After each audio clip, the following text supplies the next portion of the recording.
Hello everyone, welcome you all on my YouTube channel future mentor. तो आज के इस वीडियो में हम डिस्कस करने वाले हैं सर्कल चैप्टर को। इससे पहले हमने सर्कल के बेसिक पोर्शन को डिस्कस कर लिया है।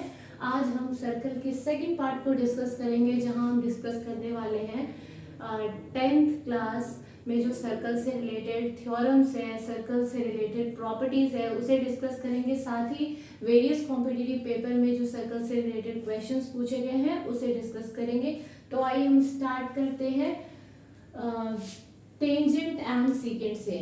ठीक है, इससे पहले मैंने सर्कल से related basic points, chord, sector, segment, arc, ये सारे पॉइंट्स डिस्कस कर लिए। आज हम स्टार्ट करेंगे टेंजेंट और सीकेंट से। तो सबसे पहले हम समझते हैं कि टेंजेंट होता क्या है और सीकेंट क्या होता है। तो यहाँ पहले मैं डायग्राम के थ्रू यहाँ आपको शो कर रही हूँ। ये एक सर्कल है जिसका सपोज हमने सेंटर कंसिडर कर लिया O। ठीक है, एक ऐसी लाइन जो सर्कल को सिर्फ एक पॉइंट पे जो यहाँ टच कर रही है, ये लाइन क्या होती है? Tangent of the circle. ठीक है, उसी तरीके से अगर हम सीकेंट की बात करें तो सीकेंट एक ऐसी लाइन है जो सर्कल की बाउंड्री को 2 पॉइंट्स पे टच करती है। टेंजेंट जो है एक सिंगल पॉइंट पे टच करती है और सीकेंट जो है वो 2 पॉइंट पे सर्कल को टच करती है। कब? जब सर्कल की बाउंड्री पे पॉइंट ऑफ कांटेक्ट बना हुआ हो या फिर जो पॉइंट है वो सर्कल की बाउंड्री पे हो। ठीक है, और जहां पे ये टेंजेंट सर्कल के सर्कमफेरेंस को टच करती है, उस पॉइंट को सपोज हमने अगर P कंसिडर कर लिया तो इस पॉइंट को हम बोलते हैं पॉइंट ऑफ कांटेक्ट, और इसे ही हिंदी में कहा जाता है स्पर्श बिंदु।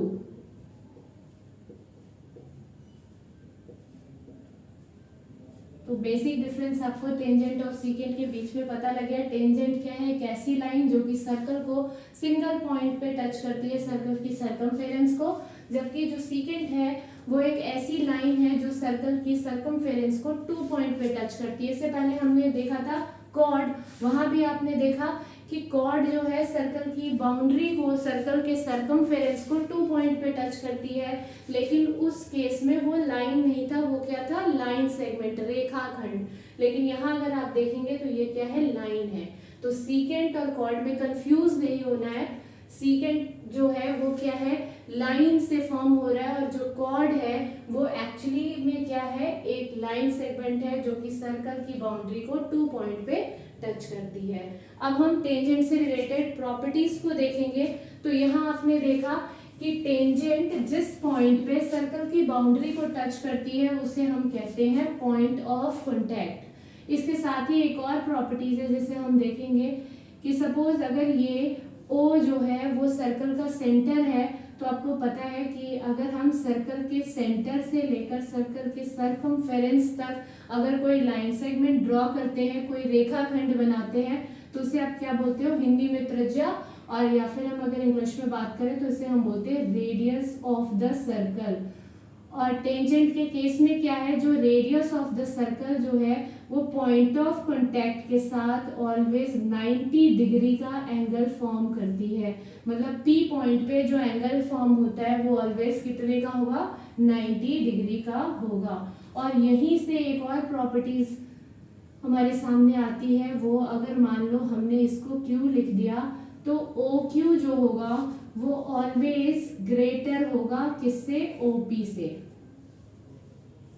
ये वाला रिजल्ट भी आपको याद रखना है। और वैसे भी आप जानते हो कि जो परपेंडिकुलर डिस्टेंस होता है वो शॉर्टेस्ट डिस्टेंस होता है। जो हम बिल्कुल स्ट्रेट चलते हैं किसी भी पाथ पे, वो शॉर्टेस्ट पाथ होता है। तो यहाँ आप देख सकते हो कि OP जो है वो परपेंडिकुलर लाइन है, इसलिए OP ऑलवेज क्या होगा? Shorter than OQ। तो यहाँ से भी हम बता सकते हैं। और आपको ऐसे भी याद रखना है कि अगर ये क्या फॉर्म हो रहा है, अगर इसको ध्यान से देखो तो ये जो राइट एंगल ट्राइंगल फॉर्म हो रहा है, और OQ क्या है? हाइपोटेन्यूज है। तो हाइपोटेन्यूज की लेंथ जो होगी वो ऑलवेज ग्रेटर होगी किससे? बाकी जो 2 साइड्स है उससे। ठीक है, तो यहाँ एक रिजल्ट है, इसे भी ध्यान में रखना है। साथ में आपने क्या देखा कि पॉइंट ऑफ कांटेक्ट पे जो एंगल फॉर्म होता है that is of 90 degree. Tangent क्या होता है? एक ऐसी लाइन जो सर्कल की बाउंड्री को एक सिंगल पॉइंट पे टच करती है। और सीकेंट क्या है? एक ऐसी लाइन जो सर्कल की बाउंड्री को 2 पॉइंट पे टच करती है। अब हम फर्दर टेंजेंट से रिलेटेड कुछ और प्रॉपर्टीज को देखेंगे एज पर NCERT text book of class 10th। तो यहाँ 3 केसेस दिए गए हैं। फर्स्ट केस में आपको ये दिया गया है कि अगर हम सर्कल के अंदर इनसाइड अगर कोई पॉइंट को कंसीडर करते हैं, सपोज हमने अंदर का मतलब इनसाइड इंटीरियर पॉइंट, जैसे हिंदी में क्या कहा जाता है, अभ्यंतर। यहाँ आपने एक पॉइंट कंसीडर किया तो क्या हम यहाँ टेंजेंट फॉर्म कर सकते हैं? तो नहीं, इस केस में टेंजेंट फॉर्म नहीं होगा। ऐसे पोर्शन को हम इसलिए डिस्कस कर रहे हैं क्योंकि हो सकता है जहाँ स्टेटमेंट बेस्ड क्वेश्चंस पूछे जाते हैं, जहाँ केस स्टडी बेस्ड क्वेश्चन पूछे जाते हैं, वहां ऐसे क्वेश्चंस भी फॉर्म हो सकते हैं। सेकंड केस क्या होगा कि सर्कल की बाउंड्री पे क्या टेंजेंट फॉर्म होता है? तो ये सर्कल की बाउंड्री से सिर्फ एक सिंगल टेंजेंट फॉर्म होगा। लेकिन अगर हम सर्कल के आउटसाइड में किसी पॉइंट को अगर कंसिडर करते हैं, सपोज हमने एक पॉइंट ले लिया कि ये वाला एक सर्कल है जिसका सेंटर O है और हमने इसके बाहर एक पॉइंट को कंसिडर किया है, एक्सटीरियर में एक पॉइंट Q है, तो यहाँ से हम कितने टेंजेंट ड्रॉ कर सकते हैं? तो यहाँ से हम 2 टेंजेंट को ड्रॉ कर सकते हैं। तो यहाँ आपने 3 केसेस देखे, दिस इज केस नंबर 1। और केस नंबर 1 में आपने क्या देखा कि सर्कल के इंटीरियर में अगर कोई पॉइंट है तो वहां से हम टेंजेंट ड्रॉ नहीं कर सकते हैं। अगर पॉइंट सर्कल की बाउंड्री पे है तो सिंगल टेंजेंट ड्रॉ होगा, और अगर पॉइंट आउटसाइड है सर्कल के मतलब एक्सटीरियर में है तो वहां से हम 2 टेंजेंट ड्रॉ कर सकते हैं। 2 tangent can be drawn from the exterior point of the circle. Next अब एक्सटीरियर पॉइंट से रिलेटेड प्रॉपर्टीज को देखना है हमें।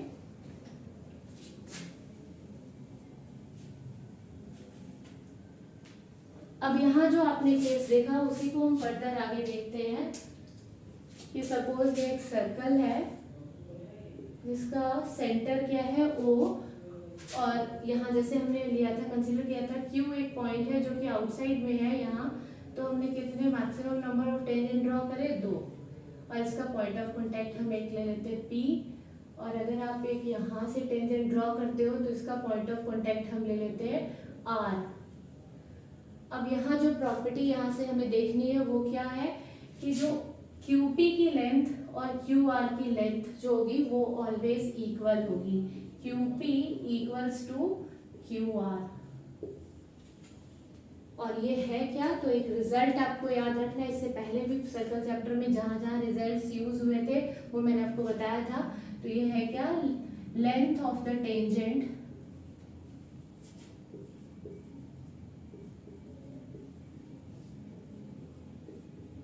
drawn from the external point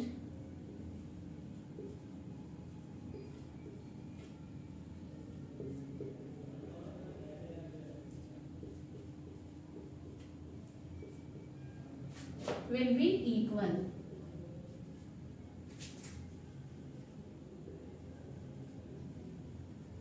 ठीक है, मतलब एक्सटर्नल पॉइंट से जो 2 टेंजेंट हम ड्रॉ कर रहे हैं उन दोनों की लेंथ आपस में क्या होगी? इक्वल होगी। QP जो होगा या फिर आप PQ बोलो वो किसके इक्वल होगा? QR के। ठीक है, अब क्वेश्चन कैसे फॉर्म हो सकता है? सपोज आपको पेपर में कुछ इस तरीके से दिया गया है और एक की लेंथ आपको गिवन होगी, सपोज इसको कंसिडर कर लो 8 सेंटीमीटर, और आपसे पूछ लिया जाएगा what will be the length of QR और what will be the value of x। या तो आपसे पूछ लिया जाएगा कि x की वैल्यू क्या होगी, x का मान क्या होगा, या आपसे पूछ लिया जाएगा कि what will be the length of the QR की लेंथ क्या होगी। तो आपने अभी अभी एक प्रॉपर्टीज देखी कि अगर हम किसी भी एक्सटर्नल पॉइंट से अगर टेंजेंट को ड्रॉ करते हैं तो मैक्सिमम 2 टेंजेंट ड्रॉन होते हैं और उन दोनों ही टेंजेंट का जो लेंथ होता है वो इक्वल होता है। तो अगर ये 8 सेंटीमीटर है तो दूसरा वाला भी क्या होगा? 8 सेंटीमीटर होगा। ठीक है, नेक्स्ट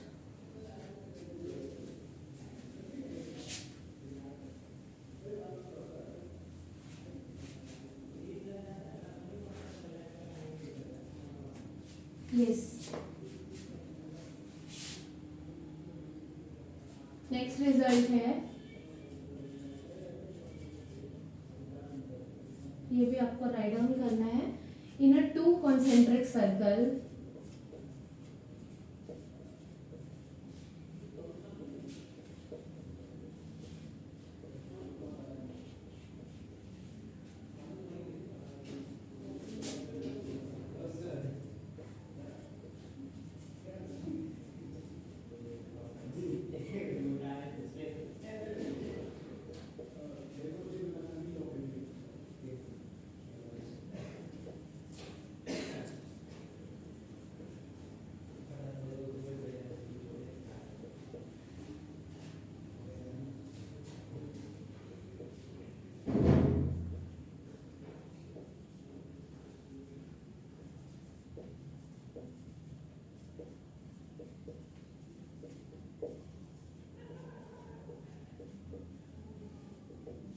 ठीक है, देखो क्या है हमें given, in a to concentric circle the larger circle which touches the smaller circle is bisected at the point of contact.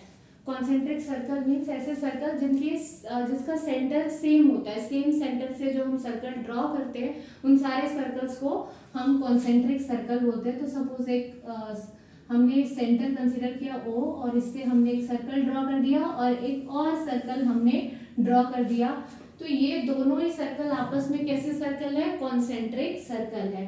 फिर आगे स्टेटमेंट में हमें क्या गिवन है, द लार्जर सर्कल, मतलब बाहर वाला जो सर्कल है विच टचेस द स्मॉलर सर्कल, जो कि स्मॉलर सर्कल को टच कर रहा है, ठीक है, is bisected at the point of contact, वो पॉइंट ऑफ कॉन्टेक्ट पे टच होगा, डिवाइड होगा 2 पॉइंट्स पे। ये रहा आपका, ये देखो ये क्या है, पॉइंट ऑफ कॉन्टेक्ट, और ये जो पॉइंट ऑफ कॉन्टेक्ट है वो इसको क्या करेगा, 2 इक्वल पार्ट्स में डिवाइड करेगा। तो बस हमें यही शो करना है यहाँ से कि AP जो होगा वो किसके इक्वल हो जाएगा, PB के इक्वल। ये रिजल्ट है, ये आपको याद रखना है, ये क्लास 9th में भी यूज हो रहा था और यहाँ भी आपको इसको देखना है। और ये कैसे हो रहा है, तो हमने क्लास 9th में जो सर्कल चैप्टर का पोर्शन किया था वहां हमने देखा था कि जो सर्कल के सेंटर से सर्कल के कॉर्ड पे जो हम लाइन ड्रॉ करते हैं, जो हम लाइन सेगमेंट ड्रॉ करते हैं वो परपेंडिकुलर होता है, और वो ये क्या करता है कि उस कॉर्ड को 2 इक्वल पार्ट्स में डिवाइड करता है। ये आपने एक रिजल्ट क्लास 9th में करा था। Perpendicular drawn from the center of the circle to the chord divides the chord in a 2 equal parts. तो वही बस दिया गया है आपको कि कॉन्सेंट्रिक सर्कल में जो लार्जर सर्कल है जो कि स्मॉलर सर्कल को क्या कर रहा है, टच कर रहा है, वो क्या हो जाएगा, is bisected at the point of contact, point of contact पे 2 इक्वल पार्ट्स में डिवाइड हो जाएगा। अब यहाँ से क्वेश्चंस क्या बनेंगे कि अगर आपको AB की लेंथ गिवन होगी, if AB equals to 10 centimetre, then आपसे पूछ लिया जाएगा कि what will be the value of PB की वैल्यू क्या होगी। तो अभी अभी आपने देखा कि ये बाइसेक्ट हो जाएगा AB कहाँ पे, पॉइंट ऑफ कांटेक्ट पे जाके। तो AB अगर 10 सेंटीमीटर है तो ये 2 इक्वल पार्ट्स में डिवाइड होगा, मतलब ये भी 5 सेंटीमीटर हो जाएगा और ये भी 5 सेंटीमीटर हो जाएगा। इट मीन्स जो हमसे पूछा गया है किसकी वैल्यू, PB की वैल्यू, तो PB की वैल्यू क्या आ गई, 5 सेंटीमीटर।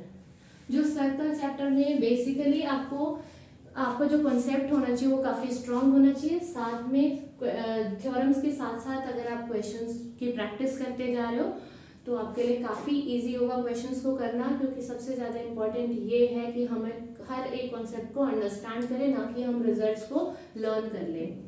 ठीक है, तो यहाँ तक आपने देख लिया। नेक्स्ट अब हम करते हैं आगे फर्दर कुछ और रिजल्ट्स को, या आप खुद भी अगर एनसीईआरटी टेक्स्ट बुक से प्रैक्टिस कर रहे हैं तो इससे पहले वाले पोर्शन को जो हमने ये वाला करा, दिस इज थ्योरम 10.2, जहां हमने देखा कि tangent drawn from the external points are of equal length. इसके बाद एग्जांपल नंबर 1 है जिसमें हमें ये प्रूफ करके दिखाना है, और यही एक रिजल्ट है कि जो आपका पॉइंट सर्कल के सेंटर से जो परपेंडिकुलर लाइन कॉर्ड पे ड्रॉन होती है वो कॉर्ड को 2 इक्वल पार्ट्स में डिवाइड करती है। नेक्स्ट इसके बाद जो एक और रिजल्ट है जिसे मैं प्रूफ नहीं करवाऊंगी, बस आपको याद रखना है, और ये कई बार पेपर में पूछा गया है, चाहे आप किसी भी एग्जामिनेशन की प्रिपरेशन कर रहे हो, specially teaching based examination. Right, अगर आप केवीएस आपने इस ईयर का दिया होगा तो एक बार केवीएस वाला पेपर भी देख लेना दोबारा से, वहां भी एक क्वेश्चन पूछा गया था केवीएस टीजीटी में, उसको ध्यान से देखेंगे। मोस्टली क्वेश्चन जो है वो एनसीईआरटी से ही बनते हैं। यस,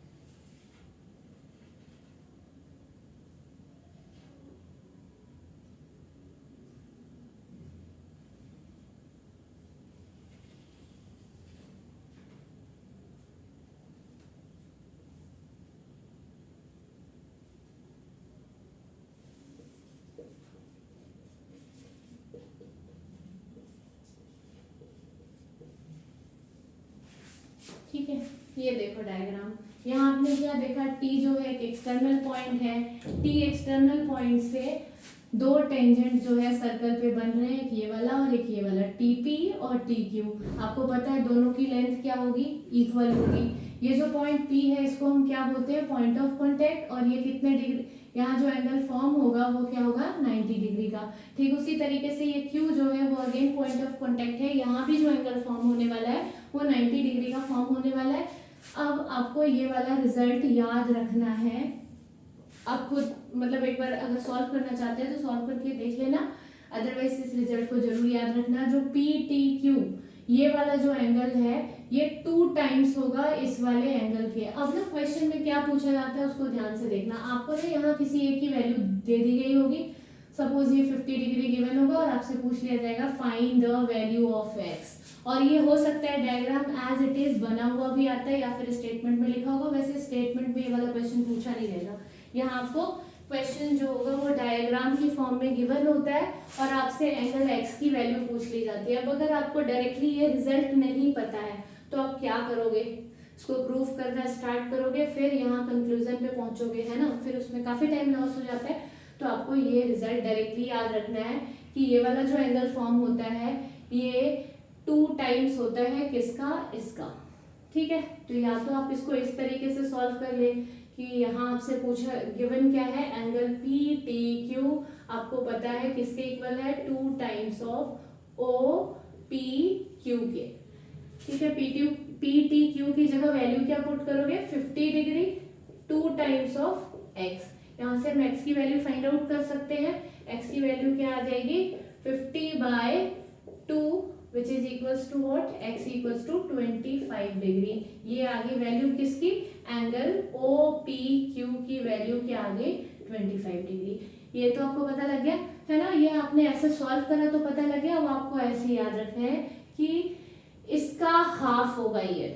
ठीक है, तो अगर ये 50 है तो ये 25, अगर ये मान लो अब इस क्वेश्चन में मैं चेंज कर दूं इसकी वैल्यू और यहाँ मैंने दिस टाइम ये लिख दिया कि ये 100 डिग्री है, हो सकता है आपसे पूछ लिया जाए कि ये वाला एंगल बताओ एक्स की वैल्यू क्या होगी, तो आपको पता है ये ऑलवेज डबल होता है, अगर ये 100 है तो ये 200 होगा।